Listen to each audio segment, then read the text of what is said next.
Current ಹಾಕಿ ಅದನ್ನು on ಮಾಡ್ತೀವಿ. ಏನು ಸಿಪಿಯು ಆನ್ ಮಾಡ್ತೀನಿ ಮತ್ತೆ ಮಾನಿಟರ್ ಆನ್ ಮಾಡ್ತೀನಿ. ವರ್ಕಿಂಗ್ ಮಾಡೋಕ್ಕಾಗ್ತದ? ಯಾಕೆ ವರ್ಕ್ ಮಾಡ್ಲಿಕ್ಕಾಗಲ್ಲ? ಅಲ್ಲಿ ಏನಿದೆ, ಕೀಬೋರ್ಡ್ ಮಾಡಿದ್ರೇನೆ. ಕೀಬೋರ್ಡ್ ಅಲ್ಲಿ ಎಷ್ಟಿದೆ ನೋಡಿ ಪವರ್. ಕಂಪ್ಯೂಟರ್ 30,000 ರೂಪಾಯಿ 50,000 ರೂಪಾಯಿ ಕೊಟ್ಟು ತರಬಹುದು, ಲಕ್ಷ ಗಟ್ಟಲೆ ತರಬಹುದು. ಆದ್ರೆ ಕಂಪ್ಯೂಟರ್ ವರ್ಕ್ ಮಾಡೋದು ಕೀಬೋರ್ಡ್ ಮೇಲೆ. ಕೀಬೋರ್ಡ್ ಮೇಲೆ ಗೊತ್ತಾಯ್ತಲ್ಲ? ಅಲ್ಲಿಂದ ಎಲ್ಲಿಂದ ಸ್ಟಾರ್ಟ್ ಆಯ್ತು ನಮ್ದು ವರ್ಕಿಂಗ್ ಎಲ್ಲಿಂದ ಸ್ಟಾರ್ಟ್ ಆಯ್ತು? ಕೀಬೋರ್ಡ್ ಮೇಲೆ. ಇದು ಕಂಪ್ಯೂಟರ್. ಇಲ್ಲಿ ಏನ್ ಬರ್ತದೆ? ಇದು ವರ್ಕಿಂಗ್ ಆಗೋದು ಏನ್ ಬರ್ತದೆ?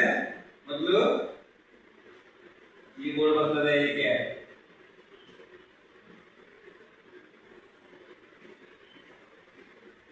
ಕೀಬೋರ್ಡ್ ಬಂತು. ನೆಕ್ಸ್ಟ್ ಈ ಕೀಬೋರ್ಡ್ ಇಂದ ಎಲ್ಲಿಗೆ ಹೋಗುತ್ತೆ?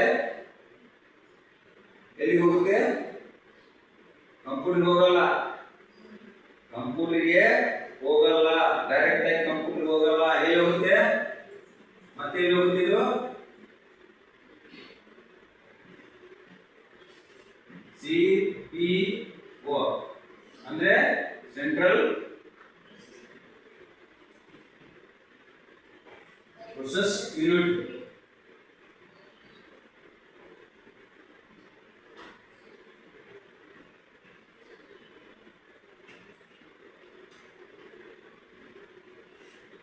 ಇಲ್ಲಿ ಹೋಗುತ್ತೆ. ಇಲ್ಲಿಂದ ಏನ್ ಮಾಡ್ತಿದ್ದು?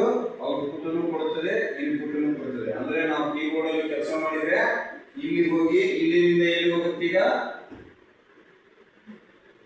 ಎಲ್ಲಿಂದ ಹೋಗುತ್ತೆ?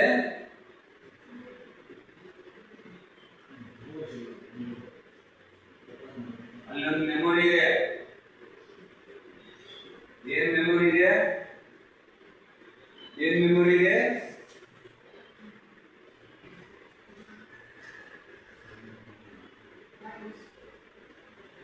ಸೇವ್ ಮಾಡಿದ್ರೆ ಇಲ್ಲಾಗುತ್ತೆ. ಸೇವ್ ಎಲ್ಲಿ ತಗೊಳುತ್ತೆ? ಆಮೇಲೆ ಮತ್ತೊಂದು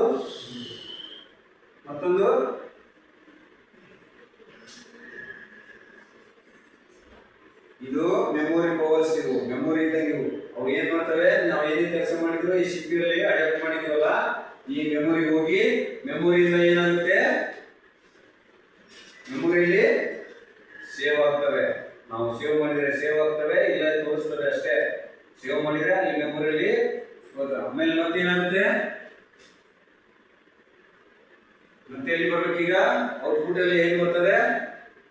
ಔಟ್ಪುಟ್ ಬರ್ಬೇಕಲ್ಲ. ಈಗ ಔಟ್ಪುಟ್ ಮಾಡಿದ್ರೆ ಏನ್ ಬರ್ಬೇಕು? ಎಲ್ಲಿ ಬರ್ತದೆ? ಈಗ ಔಟ್ಪುಟ್ ಅಲ್ಲಿ ನಾವು ಏನೇ ಟೈಪ್ ಮಾಡಿದ್ರು ಔಟ್ಪುಟ್ ಅಲ್ಲಿ ಬರ್ತದೆ.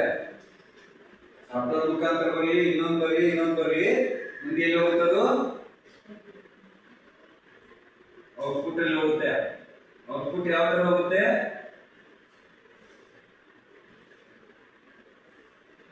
ಪ್ರಿಂಟರ್ ಮುಖಾಂತರ.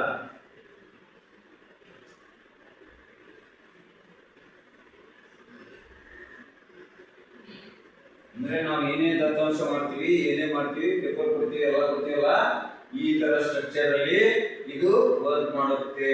ಗೊತ್ತಾಯ್ತಾ ನಿಮ್ಗೆ? ಅಂದ್ರೆ ಮೇನ್ ಯಾರು? ಇವನು ಕಿಂಗ್ ಕೀಬೋರ್ಡ್. ಆಮೇಲೆ ಮೆಮೊರಿ ಇಟ್ಕೊಳ್ಳೋನು ಯಾರು? ಇವನ ಬ್ರೈನ್. ಅವನು ಕಿಂಗ್, ಇವನು ಬ್ರೈನ್. ಇವನು ಸೇವ್ ಮಾಡಿ ಇಟ್ಕೊಳ್ಳೋನು. ಗೊತ್ತಾಯ್ತಾ? ಇವನು ಹೊರಗೆ ಹಾಕೋನು. ಯಾರು? ಪ್ರಿಂಟರ್ ಹೊರಗೆ ಹಾಕೋನು. ನಾವು ಚಿತ್ರ ಬಂದ್ರೆ ಚಿತ್ರ, ಫೋಟೋ ಬಂದ್ರೆ ಫೋಟೋ, ಪ್ರಿಂಟ್ ಬಂದ್ರೆ ಪ್ರಿಂಟ್, ಟೈಪ್ ಬಂದ್ರೆ ಟೈಪ್, ಎಲ್ಲರೂ ಹೊರಗೆ ಹಾಕೋನು ಇವನು. ಮತ್ತೆ ಇವನ ಮುಖಾಂತರ ಮತ್ತೆ ಏನ್ ಮಾಡ್ತೀವಿ? ನಾವು ಸ್ಕ್ಯಾನ್ ಮಾಡ್ತೀವಿ. ಸ್ಕ್ಯಾನ್ ಅಂದ್ರೆ PDF ಮಾಡ್ತೀವಿ. ಈ ತರ PDF ಮಾಡ್ತೀವಿ. ಇದರಲ್ಲಿ ಆ ಸ್ಕ್ಯಾನರ್ ಅಲ್ಲಿ, ಆ ಪ್ರಿಂಟರ್ ಅಲ್ಲಿ ಈ ಆಪ್ಷನ್ ಇದ್ರೆ ಅಂದ್ರೆ ಆಲ್ ಇನ್ ಒನ್ ಅಂತ ಇರ್ತದೆ. ಪ್ರಿಂಟರ್ ಅಲ್ಲಿ ಯಾವಾಗ ತಗೋಬೇಕಾದ್ರೆ ಆಲ್ ಇನ್ ಒನ್ ಅಂತ ಹೇಳಿ ತಗೋಬೇಕು. ಆಲ್ ಇನ್ ಒನ್ ಅಂದ್ರೆ ಒಂದು ಕಲರ್ ಪ್ರಿಂಟ್ ಮಾಡುತ್ತೆ, ಒಂದು ಬ್ಲಾಕ್ ಅಂಡ್ ವೈಟ್ ಪ್ರಿಂಟ್ ಮಾಡುತ್ತೆ, ಒಂದು ಸ್ಕ್ಯಾನ್ ಮಾಡುತ್ತೆ. All in one printer.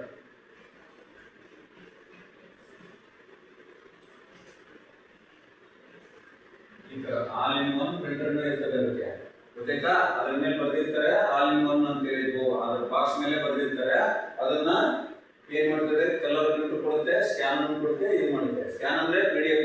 ಈ PDF ಮಾಡಿದ್ದನ್ನು ಏನ್ ಮಾಡುತ್ತೆ, ಮತ್ತೆ ಇಲ್ಲೇ ಕೊಡುತ್ತೆ, ಮತ್ತೆ PDF ಆಗಿ ಮತ್ತೆ ಇಲ್ಲೇ ಬರ್ತದೆ. ನಿಮ್ಮ CPU ದಲ್ಲಿ, ನಿಮ್ಮ ಮಾನಿಟರ್ ಅಲ್ಲಿ ತೋರಿಸ್ತದೆ.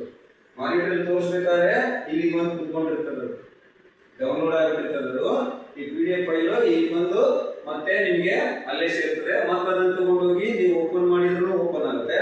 ಇಲ್ಲ ಯಾರಿಗಾರು ಮೇಲ್ ಕಳಿಸೋದು, ವಾಟ್ಸ್ಆಪ್ ಕಳಿಸೋದಿದ್ರು ಅಲ್ಲಿಂದನೇ ಡ್ರ್ಯಾಗ್ ಮಾಡಿಬಿಡ್ಬೋದು. ಅಲ್ಲಿಂದನೇ ಡ್ರ್ಯಾಗ್ ಮಾಡಿ ಇವ್ರಿಗೆ ಬೇಕಾ, ಇವ್ರಿಗೆ ಬೇಕಾ ಮೇಲ್ ಕಳಿಸ್ಬೋದು, ಅಥವಾ ವಾಟ್ಸಪ್ ಅಲ್ಲಿ ಹಾಕ್ಬೋದು.